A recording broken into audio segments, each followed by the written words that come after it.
Breaking news అందుతోంది.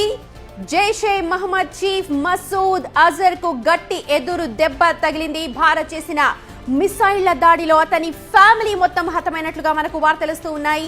దాదాపు 10 మంది కుటుంబ సభ్యులు, 4 అనుచరులు ఈ దాడిలో చనిపోయినట్టుగా మనకు సమాచారం అందుతోంది. మృతుల్లో మసూద్ అజర్ సోదరి, బావ కూడా ఉన్నట్లు సమాచారం. వీరంతా కూడా బహవల్పూర్ లోని జైషే మహమ్మద్ హెడ్ క్వార్టర్స్ లో ఉన్నట్టుగా సమాచారం.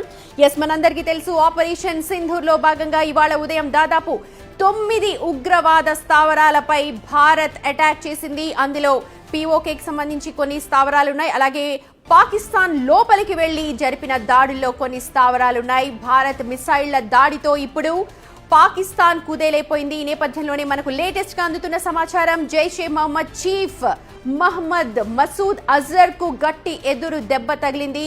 భారత్ చేసిన ఈ దాడిలో అతని ఫ్యామిలీ మొత్తం కూడా చనిపోయినట్టుగా మనకు సమాచారం అందుతోంది. దాదాపు 10 మంది కుటుంబ సభ్యులు, అలాగే అతనితో వెంట ఉన్న 4 అనుచరులు కూడా చనిపోయారు అన్న వార్తలు వస్తూ ఉన్నాయి. జైషే మహమ్మద్ చీఫ్ మసూద్ అజర్ కు ఇదొక బిగ్ షాక్ అనే చెప్పాలి. జైషే మహమ్మద్ చీఫ్ మసూద్ అజర్ ఫ్యామిలీ మొత్తం కూడా హతమైపోయింది. వీరంతా కూడా చనిపోయినట్టుగా మనకు సమాచారం అందుతోంది.